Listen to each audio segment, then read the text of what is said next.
1분 영어 머스터디넷 고혁준 선생입니다. 문법 문제 영어 강사도 틀릴 수 있습니다. 하물며 여러분들은 어떻겠습니까? 문법 문제는 명확하게 출제돼야 되죠. 그래서 명확하게 출제합니다. 웬만하면. 또한 영어 강사도 모를 수 있습니다. 그래서 물론 검증을 받아야 되는 부분이 있겠죠. 자, 그래서 우리 여기서 생기는 게 두 가지인데요. 그렇다면 문법 문제를 모르면서 그 답을 해설을 한다면 위험하겠죠. 모르면 모른다고 인정을 해야 됩니다. 억지로 답에 맞춰 설명하면 위험할 수 있죠. 그걸 들은 학생들은 이게 정답이구나 라고 오해할 수 있으니까요. 차라리 모르는 게 나을 수도 있겠죠. 두 번째로 궁금증은 왜 영어 강사도 문법 문제를 잘 못 볼까요? 왜 틀릴까요? 여기서 바로 궁금증이 생기는 거죠. 영어를 업으로 하는데 불구하고도 왜 틀린 걸까요? 분명 이분들은 문법은 분명 다 암기했을 겁니다. 웬만한 성문 종합이나 이 정도는 다 봤다 봐야 되거든요. 그래도 왜 틀린 것일까? 대표적으로 2009년도 지방지 7급 이 문제를 한번 같이 보도록 하죠.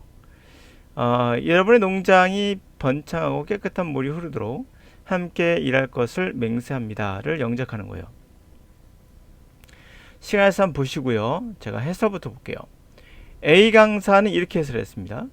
1번이 물론 틀렸다. 정답은 4번이다 라고. 그 이유는 여기서 목적을 쓸 때 예를 썼기 때문이다 라는 거예요. 그러니까 우리는 맹세했다는 거죠. 함께 일하기 너와.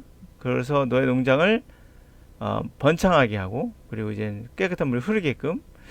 그때 for make를 만드는 데 있어서 라는 뜻으로 목적의 뜻이 모함을 어색하다고 했는데 이건 아니에요. for는 목적으로 사용합니다. 어색한지 모르겠으나 틀린 건 아니에요. 문법적으로는. 그럼 뭐가 틀렸을까요? 2번도 못 보신 거예요. 보실 수 있었으면 바로 얘가 문제다라고 이해할 수 있었을 거예요. 자, for에 결친 게 만든다와 흐르게 한다기 때문에 ing가 들어가야 되는 거예요. 근데 이 분도 못 봤던 거죠. 두 번째, 사역동사 make와 let 중에 한 가지를 한 번만 써서 표현을 간략화해야 된다. 솔직히 무슨 말인지 모르겠어요. 그러니까 두 가지가 사역동사니까 make도 사역동사, let도 사역동사니까 두 가지 중 하나만 쓴다는 것 같은데 이건 거의 이해가 안 가는 수준의 해설이에요. 하나 쓸 이유 없죠. 당연히.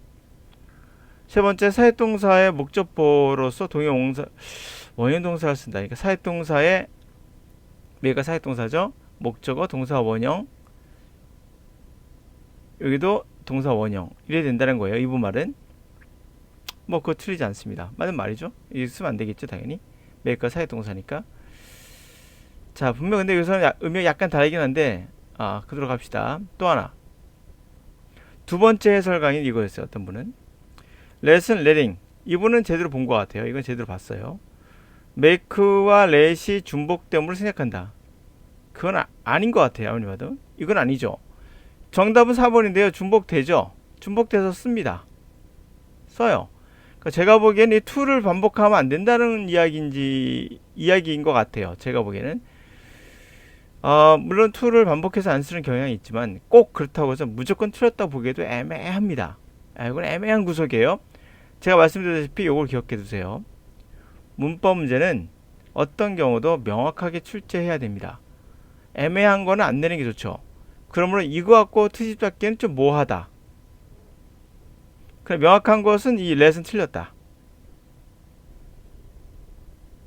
자, 세 번째. 농장이 번창하고 깨끗하게 물이 흐르도록 목적을 나타내므로 for make가 아닌 to 부정을 바꿔야 된다. 둘 다 커다란 문제는 없어 보입니다. 둘 다 쓸 수 있어요. 목적으로. promise는 타동사이므로 with를 빼야 된다. 자, 2번에 관한 이야기인데요. 앞에 있는 분은 2번은 make과 let에 관한 이야기로만 다녔거든요. 2번도 마찬가지로. 그러나 이분을 정확히 보셨어요. 다시 말해서 여기 보고 계시는 것 중에 2번이 promise라는 단어가 가장 큰 문제는 얘가 타동사라는 거예요. with를 쓰지 않습니다. 그래서 뭐뭐에 약속한다 할 때 with promise you를 쓰지 I promise you라고 하지 I promise with you라고 안 합니다. 그래서 promise you가 맞고요. 당신에게 약속한다는 얘기죠. to make도 틀리지 않습니다. 예. 물론 promise you 대절을 쓸 수도 있고 to를 쓸 수도 있고요. 네, 그거 뭐 커다란 문제는 없습니다. 얘가 틀렸기 때문에 문제가 되는 거지 이 뒤에는 커다란 문제가 없어 보입니다. 근데 확실히 틀린 건 얘죠. 명확하게 틀린 겁니다. 이건 명확하게. 제가 누차 말씀드렸지만 문법은 명확합니다. 그렇지 않으면 안 되죠. 이것도 명확하죠. for에 걸려야 되는데 왜 let을 쓸까요? 세 번째는 이 부분에서 flow라는 단어가 틀렸죠. 보시면 알겠지만 make 사역동사 뒤에 동사 원형, make 사역동사 뒤에 동사 원형 와야 되는데 이게 왔으니까 깨끗한 물을 흐르게 만든다는 것도 좀 이상하긴 한데 하여튼 뭐 그렇다 합시다. 자, 그러므로 이분은 요거는 이제 정확히 보셨어요. 그런데 make 뒤에 목적어 클린 워러가 목적어 flow의 능동이므로 flow를 이거로 바꿔야 된다. 이건 정확히 무슨 말인지 모르겠어요. 능동과 수동의 문제가 아니라 그냥 물론 이제 무슨 말인지 대충 알 것 같기도 해요. 사역동사라는 얘기죠. 괜찮은 것 같아요. 그렇게 보면은 문제는 1번은 틀렸다. 네. 그럼 정리해 볼게요. 지금 제가 세 개를 마구잡이로 찾아가서 강사들의 해설을 봤는데요. 또는 유명 고문형을 가르치는 분들의 걸 찾아서 봤습니다. 그러면서 제가 결론만 내릴게요. 여기서 보죠. 먼저 확고하게 명확하게 답이 되는 이유는 얘가 틀렸습니다. for에 걸려 있는 거예요. for 문제 없습니다. 두 번째는 with예요.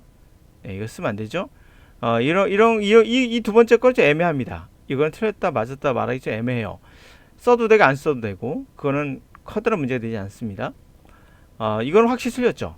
명확히 틀렸습니다. 정답은 그래서 4번은 명확히 맞습니다. 자, 그래요. 자, 그래서 제가 말씀드리는 건 바로 이겁니다. 명확하게 낸다는 거 잊지 마시고요. 출제는 명확합니다. 두 번째로는 왜 그런데 우리 강사들, 여러분들이 배우고 있는 선생님들은 왜 이런 거 틀릴까요?를 생각해 보셔야 돼요. 그럼 여러분들은 어떻겠습니까? 만만치 않겠죠? 그 이유는 여러 가지 있겠지만 거의 100% 저는 판단할 수 있는 건 해석을 제대로 하시나? 라는 생각이 들어요. 해석을 했다면 커다란 문제가 없다는 것을 판단해 봤을 것이고 물론 이것도 해석하면 위드가 꼭 그래 보이죠. 당신과 함께 약속한다 같으니까. 그러나 분명 여러분의 농장이 번창하고 깨끗한 물이 흐르도록 함께 일할 것을 맹세합니다 했어요. 함께 일할 것을. 그러니까 여러분과 함께 일할 것이다. 그러니까 you를 쓴 거 아닌가 라고 생각하신 것 같은데 프라미스는 대표적인 조금만 생각해 보신다면 타동사라는 걸 알 수 있는 그런 지문이죠. 실제로 이렇게 프라미스 위드로 쓴 경우는 저 거의 못 봤습니다. 결국에는 독해에서 나오는 그런 어떠한 능력의 부족이 아닌가 싶어요. 문법을 분석만 해서 그런 게 아닌가. 그래서 분석이 아니라 물론 분석도 들어갑니다. 해석을 해봤다면 많이 해봤다면 이거는 좀 문제가 있다라고 순간적으로 느낌이 오거든요. 이거는 문제가 안 느껴져요. 1번 같은 경우는 여기에서 느껴지죠. 이 부분은 또 마찬가지고 그럼 여기서 느껴지죠. 확실하게 뭐 워낙 많이 나왔던 문제니까. 반면에 4번은 뭐 거의 문제가 느껴지지 않습니다. 자, 그래 정리할 수 있겠죠. 기억해 두세요. 문법은 단순하게 분석하는 것보다 더 중요한 것은 해석이 뒷받침됐을 때 힘을 발휘할 수 있다. 저는 이런 얘기를 해요. 어떤 뭐 공무원 영어든 어떤 영어든 간에 만점 맞는 것보다 더 중요한 것은 독해 파트를 틀리지 않는 게 중요하다. 문법이나 어휘 문제는 틀릴 수 있어요. 예, 순간적으로 보다시피 영어 강사도 못 봤거든요. 이제 설명하면 이해가 돼요. 맞아. 이런단 말이죠. 근데 여러분 시험 볼 때 맞아. 이럴 수는 없잖아요. 다 끝난 거니까 게임은. 그래서 문법 문제를 강사도 틀린데 여러분들이 문법 문제를 만점 맞겠다라는 그런 것은 운이 좋아야 돼요. 다시 말해서 어떨 때는 만점 맞는 학생이 어떨 때는 90점 맞는 이유는 간단합니다. 바로 문법이나 어휘 문제에서 틀릴 가능성이 높아요. 그러면 내가 어휘 문법을 반드시 잡아야겠구나. 아니요. 대략 90점만 넘자라는 생각으로 하시고 독해에 치중하는 게 훨씬 낫습니다. 문법은 물론 해야 됩니다. 문제 풀면서 자꾸 힘을 키워야 되지만 더 중요한 것은 틀릴 수 있다. 왜? 영어 강의서 틀린다니까. 너희들도 틀릴 수 있다 라는 생각을 하셔야 돼요. 나는 영어 강사보다 나 이런 생각하지 마세요.